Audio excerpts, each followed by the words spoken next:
Oke, selamat pagi semua. Saat ini kita kembali belajar tentang function. Ini masih menggunakan materi yang sudah dikeluarkan oleh Tony Gadis melalui buku Starting Out with Python. Kita di sini akan belajar tentang function, kemudian bagaimana kita mendefinisikan dan memanggil sebuah fungsi, void function.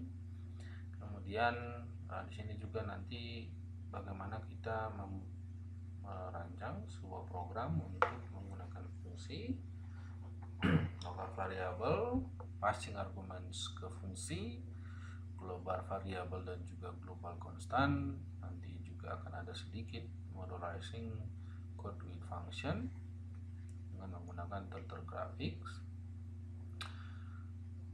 Di sini terutama yang penting adalah bagaimana kita menjelaskan value returning function, generating random numbers, kemudian the math module, storing function in modules, ya. Jadi fungsi di sini atau function is a group of statements within a program that perform a specific task, ya. Di dalam bahasa C ini juga kita punya, dan agak sedikit berbeda. Nanti kita akan coba ulas kembali beberapa yang sudah ada bahkan di C. Jadi perbedaannya nanti dengan yang ada di Python, ya. Jadi fungsi ini ya biasanya sebuah program yang sedikit lebih besar, ya, dan dieksekutif untuk melaksanakan seluruh program yang ada di dalam task tersebut, ya. Jadi nanti di sini dikenal sebagai divide and conquer approach, ya. Jadi ini untuk menentukan pembagian task, ya, tugas yang ada di sebuah program, ya. Jadi kemudian modularized program itu adalah program di mana setiap task yang di dalam program disebut dengan fungsi itu sendiri, gitu ya.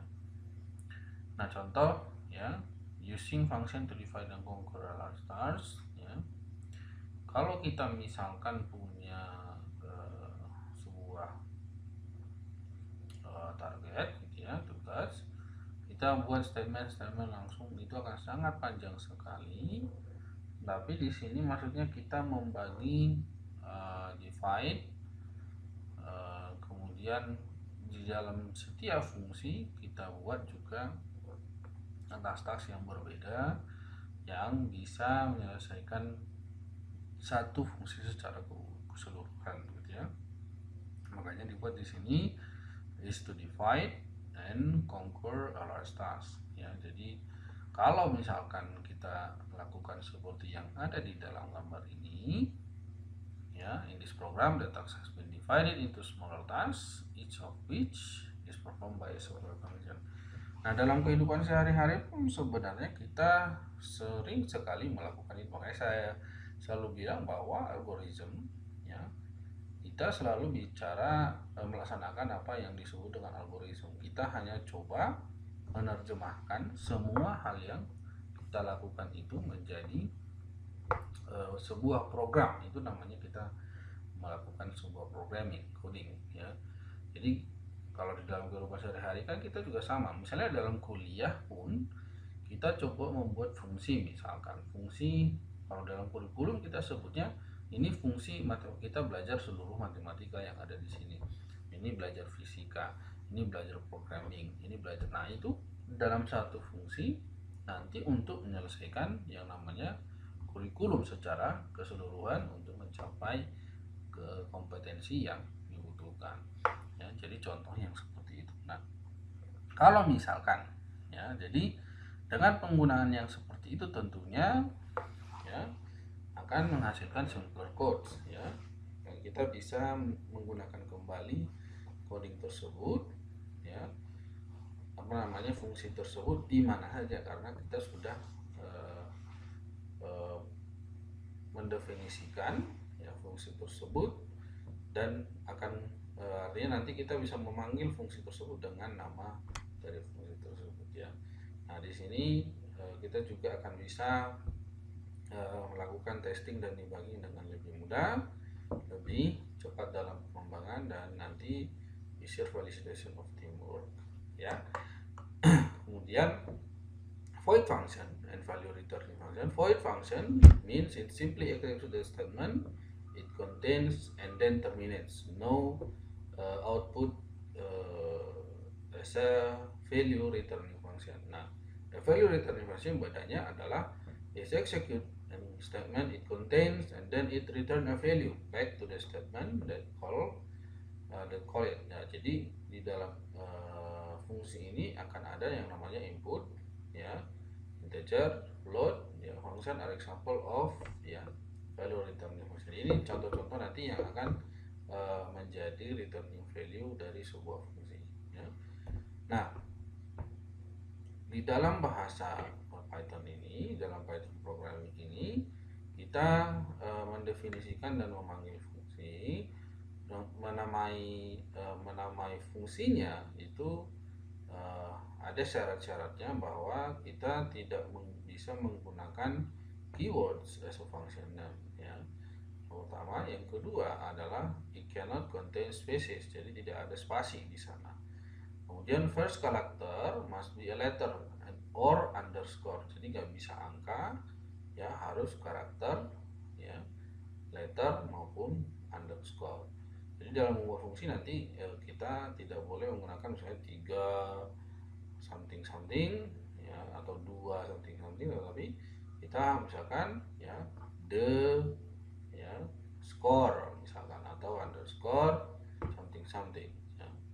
Our characters must be a letter, number, or underscore. After the first character it can be letter ya, number, or underscore. Jadi kita misalkan kursi 3 gitu ya, itu bisa misalkan ya kursi 3 1 misalkan, itu bisa ya. Jadi upper case and lower case characters are distinct, jadi sangat membedakan yang namanya upper case dan lower case ya.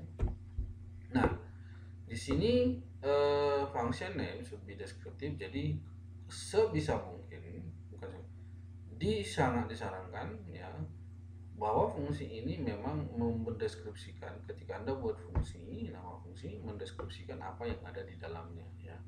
Misalkan Anda sedang menghitung determinan atau diskriminan ya, jadi Anda buat aja namanya ya determinan something something ya. Jadi langsung spesifik kita menggunakan nama tersebut yang mendeskripsikan kerjaan yang ada di dalamnya ya. Contoh di sini define function ya, function name, dan nanti di bawahnya statement yang bisa kita inikan ya. Nah, function header ya, first line of function includes keyword def ya, jadi di dalam Python itu menggunakan keyword def ya, dan function name nanti followed by parenthesis and colon ya. Ya, jadi seperti di sini ya, follow by parenthesis dan colon ya. Parenthesis maksudnya yang seperti ini ya, kemudian colon adalah yang seperti ini ya. Block of state of statements that belong together as a group ya. Nah, maksudnya di sini the statements merupakan bagian fungsi dari fungsi tersebut gitu ya. Nah, di dalam memanggil tadi kan mendefinisikan sudah, kita mau manggil ya, mana function itu sama seperti halnya di dalam bahasa C, kita mau manggil ya kita sebutkan, kalau dalam programming kita memang dituliskan fungsi tersebut dengan parantesisnya yang tadi ya. Nah, tanpa harus menggunakan ya kolon ya. Jadi kita langsung panggil saja, interpreter jumps ya to the function execute statement sehingga jadi langsung dia nanti mengeksekusi. Di contoh nanti akan kita lihat di main function, contoh call when the program start. Jadi calls other function when they are needed, defines the main logic, the main line logic of the program ya. Jadi tidak tidak berbeda dengan apa yang dikerjakan di programming dasar sebelumnya ya. Ya, nah, each block must be indented. Ya, line in the blocks must begin with the same number of spaces. Ya, jadi kita bisa menggunakan tabs, ya, spaces to indent line in the block, but not both. But tidak semuanya, tidak dua-duanya ini kan confuse the Python interpreter. Jadi idle automatically indents the line in the block. Jadi kalau misalkan di dalam Python indent itu sangat penting untuk menentukan di mana saja sampai di mana aja, itu namanya si fungsinya atau statement yang ada di dalamnya. Jadi sangat berpengaruh terhadap eksekusi dari programnya. Jadi blank lines that appear in a block are null, jadi tidak dihitung. Ya. Nah, jadi di dalam mendesain sebuah program ada beberapa cara, ya. Umumnya kalau di flowchart ini disebut sebagai rectangles with vertical parts di dalam setiap bagiannya. Nah, ini contoh top down designs, ya, breaking algorithm into function, ya.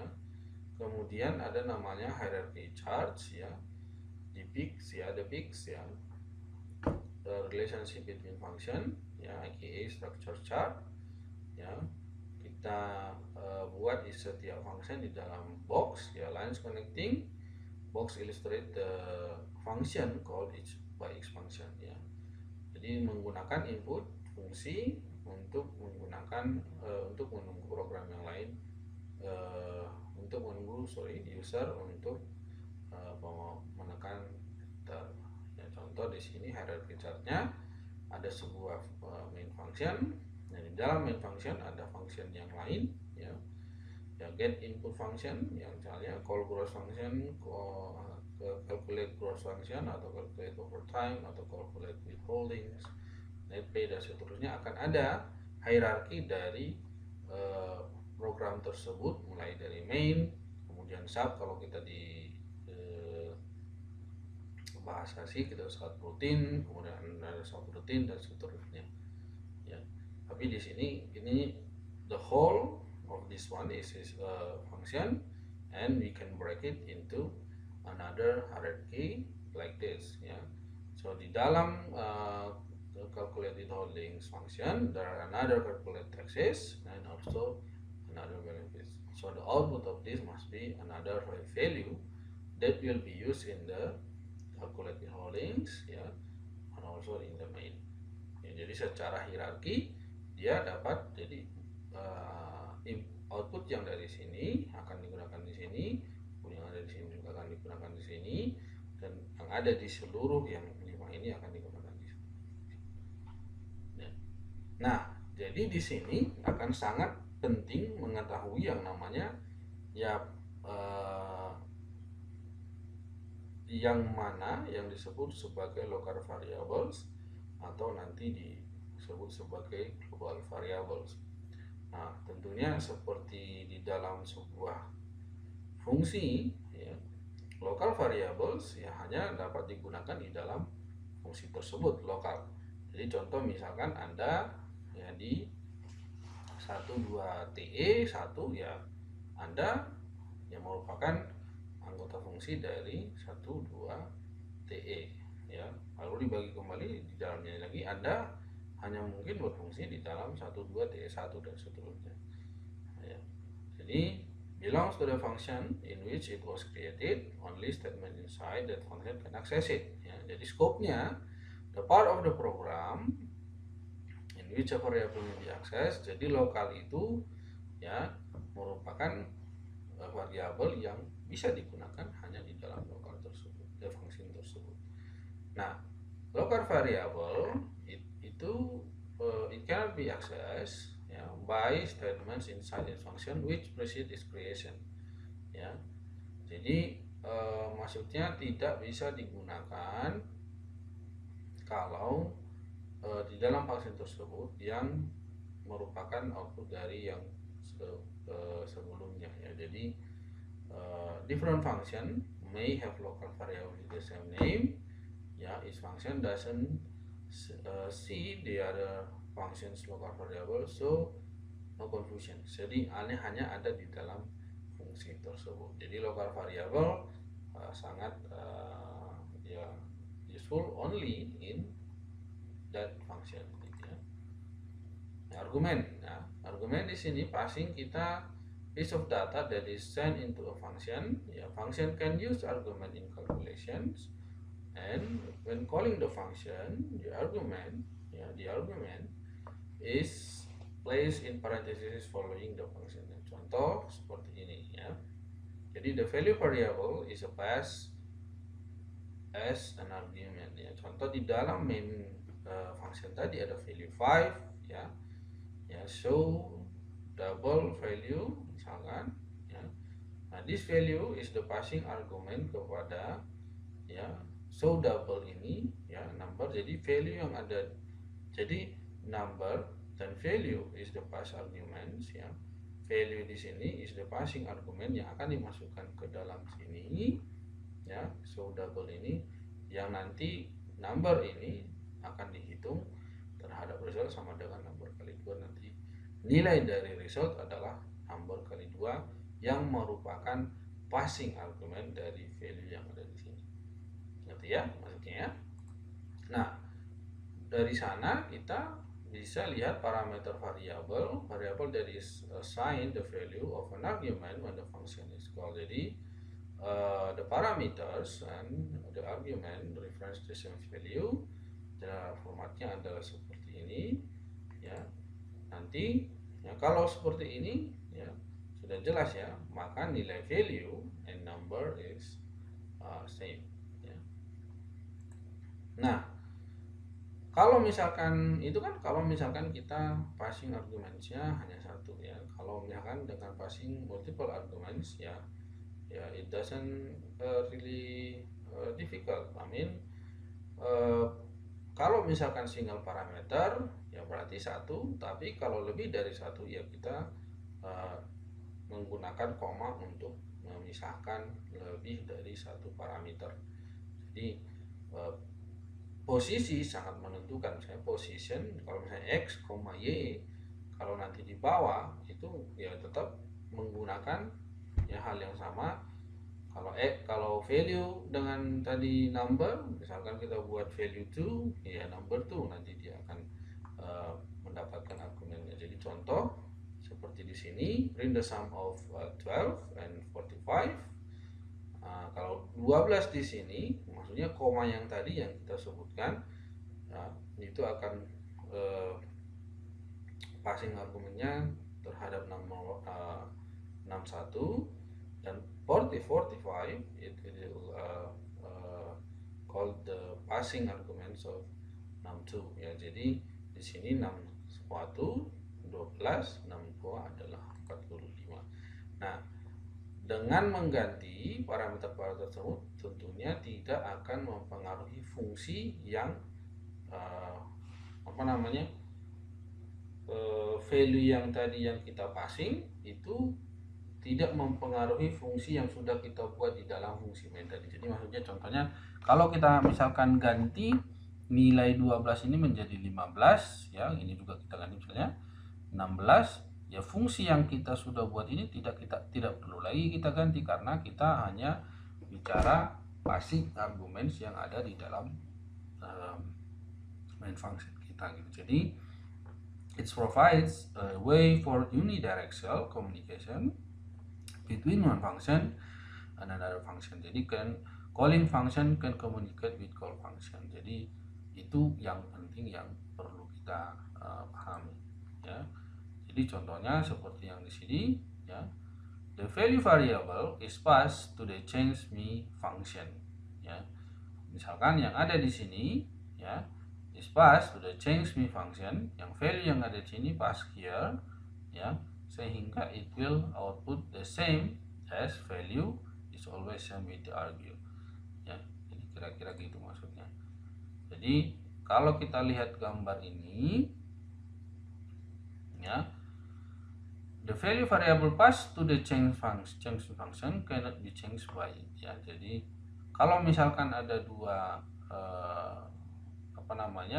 fungsi yang kita buat yang seperti ini, nilai yang ada di sini itu tidak serta-merta mengganti kalau misalkan dia ada dalam satu fungsi yang definisi fungsi yang berbeda, ya. Ini maksudnya yang ada di sini. Nah, jadi di dalam keyword argumentsnya harus benar-benar position when calling function sangat relevan, ya, tidak relevan. General formatnya adalah function name parameter is equal value, possible to mix keyword and positional arguments when calling a function.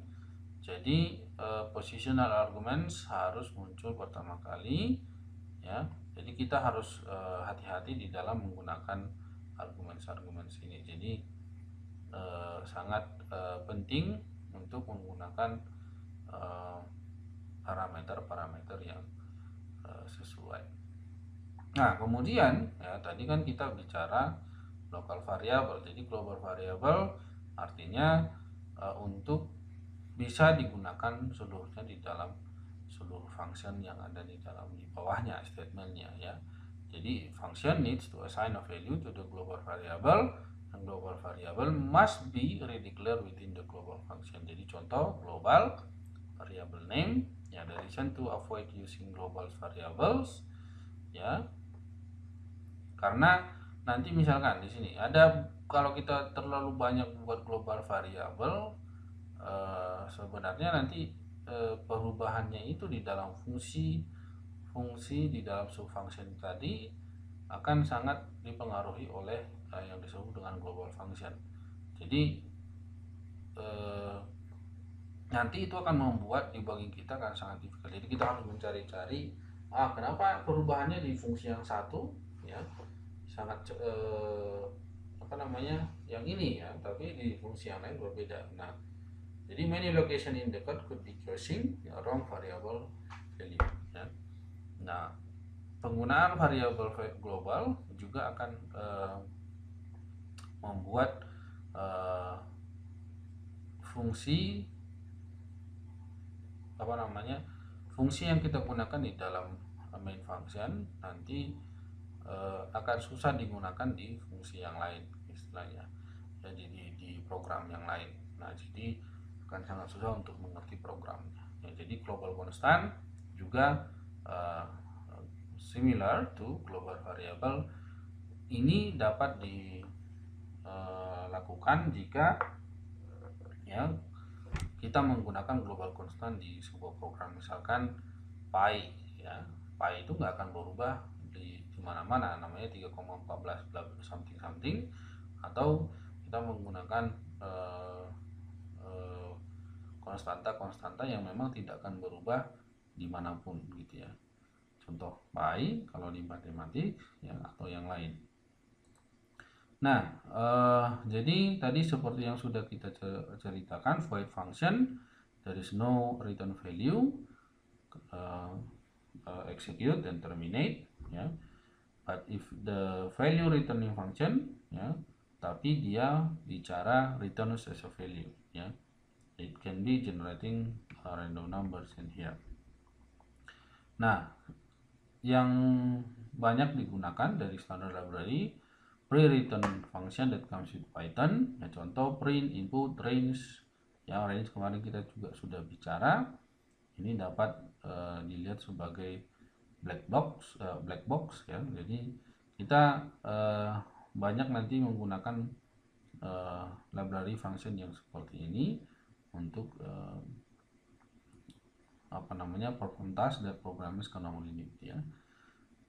Some library function built into Python interpreter to use just call function. Jadi maksudnya ada beberapa fungsi yang sudah built in, ya, dalam Python. Contohnya yang sudah kita lakukan sebenarnya di sebelumnya adalah turtle, gitu, ya.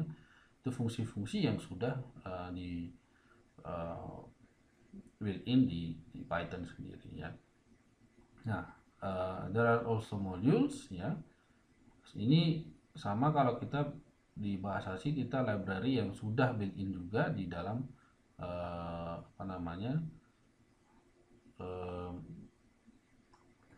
Python, ya, kita langsung bisa menggunakannya dengan menggunakan kata import module name, ya. Jadi contoh yang sudah kita buat di dalam program itu sebenarnya di tugas Anda sebelumnya Anda sudah langsung menggunakan import math, ya. Contohnya ya math yang kita gunakan di sini. Sebenarnya saya ingin kalian jangan dulu menggunakan itu di dalam tugas sebelum kalian belajar import function ini, tapi mostly your work, ya, your homework is already using import module. Ya, contoh di sini, ya, we can see it as a black box, but we can use it all of the function that already provided inside the library function.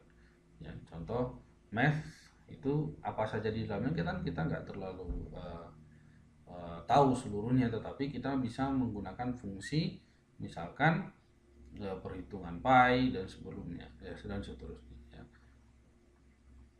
Nah, di dalam mengenerate random numbers are used in a lot of programming tasks. Kita dapat buat random module, includes library function for working with random numbers. It can jadi dia menggunakan yang namanya dot notation untuk calling a function belonging to the module, ya. Jadi misalkan tadi math dot, ya, square misalkan, itu kita bisa menggunakan itu untuk langsung memanggil fungsi, ya, notasi dan fungsi yang ada di dalamnya. Jadi contoh di sini module name, function name, ya, parenthesis, ya. Random number dengan integer, ya, narrating, artinya kita ingin generate random numbers yang ada di dalam argumen. Nanti yang return integernya can be used anywhere that an integer would be used. Nah, jadi kita dapat menggunakan random integer dari fungsi tersebut untuk digunakan di fungsi yang lain. Ya, contoh di sini random.randint, ya, itu dari 1 sampai 100. Jadi function calls di sini, ya, kita ini yang kita disebut dengan argumen tadi, kita menggunakan ini memanggil number yang ada di antara 1 dan 100, ya, random integer yang nilainya nanti antara 1 dan 100. Contoh di sini return functionnya function returns value. Jadi there are some numbers between, ya, seperti yang saya bilang tadi, antara 1 dan 100 yang diassign sebagai number variable, ya. Nanti kalau kita misalkan di sini displaying, ya, kalau tadi ini 100 ini jadi 10 gitu, ya. Nah, random number in the range of 1 through 10 will be displayed. Jadi hanya ada satu nanti di antara 1 dan 10 yang muncul, ya. Random range, ya, kemudian similar to random function, range function, but returns randomly selected integer from the resulting sequence, ya. Jadi sama seperti range yang memunculkan nilai dari sebuah integer atau float dengan diantara dari range yang sudah ada, ya, di parameter argumen tadi. Nah, returns a random float in the range of 0, 0 atau 1, 0, ya. Jadi seperti yang tadi, doesn't receive any arguments, ya.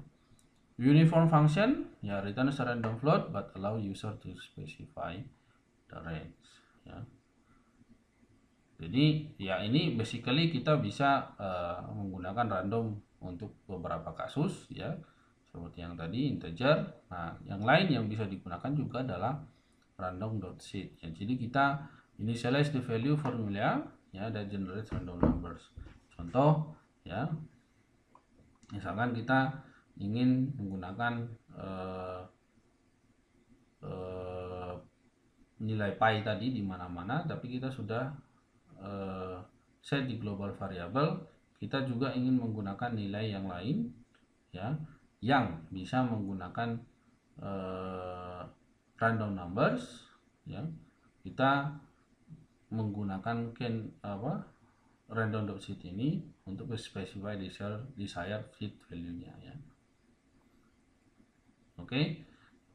Nah, kalau misalkan, ya, di dalam menulis returning value returning function, ya kita bicara return abbreviation-nya harus seperti halnya di bahasa C, itu tidak jauh berbeda, ya kita buat simple function and add one more return statement, ya sama seperti yang sudah ada ya sebelumnya. Inilah yang kita sebut dengan return the value reference by the result variable, ya jadi nilai ini ya akan jadi fungsi ini akan memiliki return value result yang nilainya adalah menjumlahkan dari angka number 61 ditambah dengan 62. Nah, bagaimana cara menggunakannya? Ya tentu seperti ini, ya. Kita dapat lihat typo charge, ya, get regular price.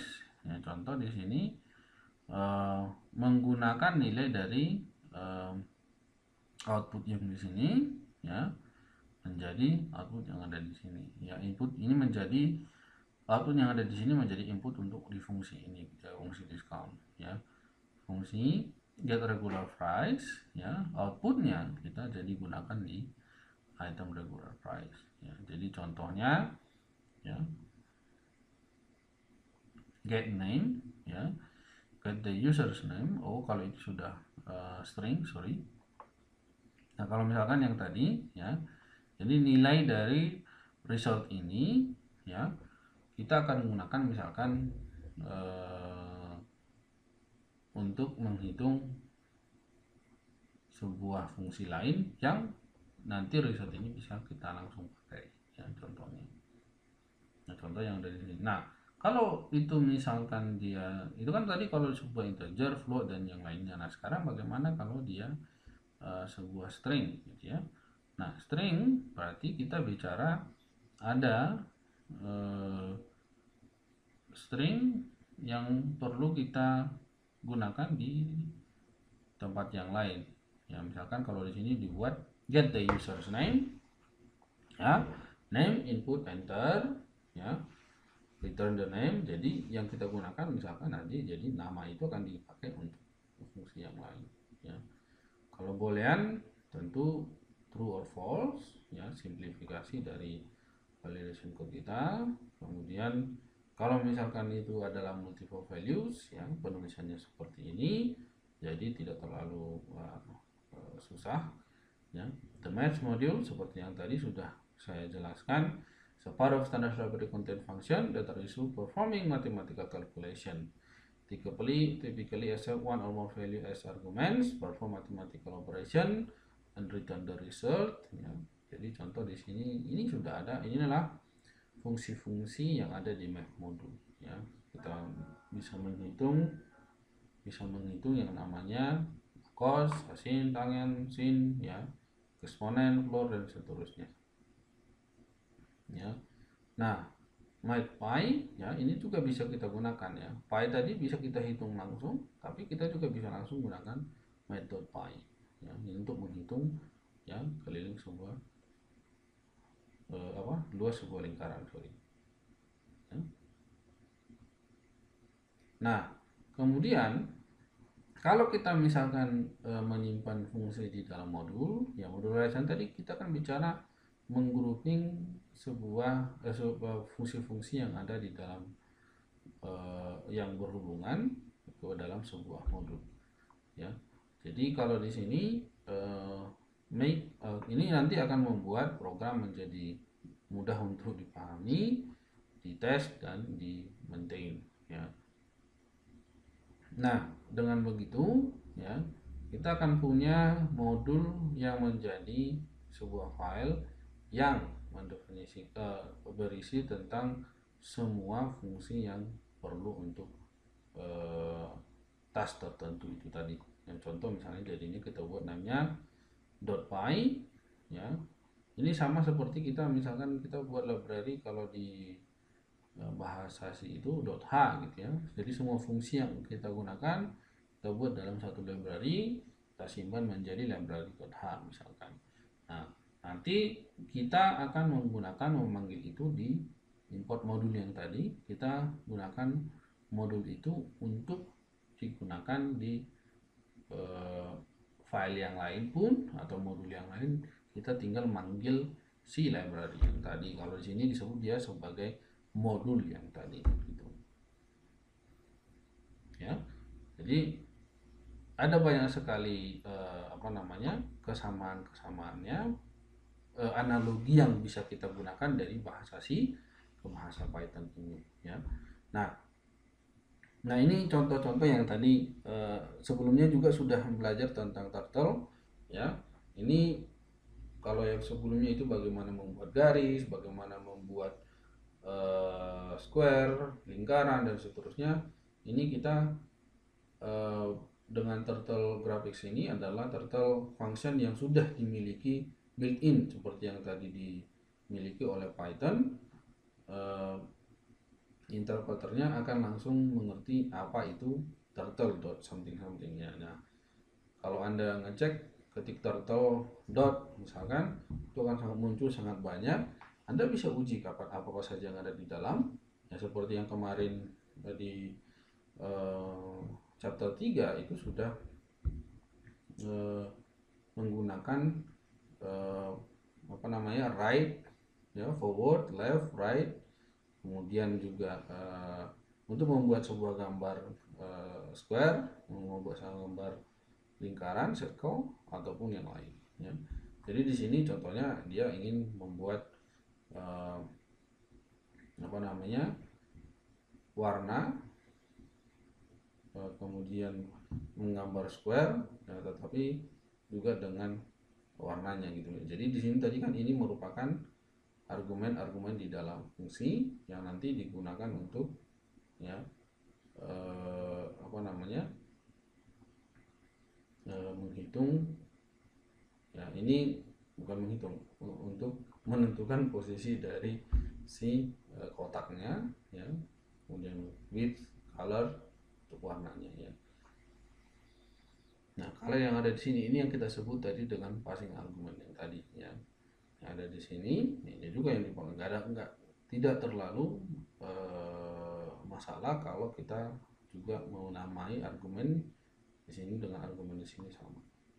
Nah contoh di sini square ya 100 berarti dia dimulai di X nya tadi 100, Y nya 0, lebarnya adalah 50 dan di red jadi ada di sini. Minus dimulai dari mana gitu ya, X nya minus, Y nya minus, blue ya.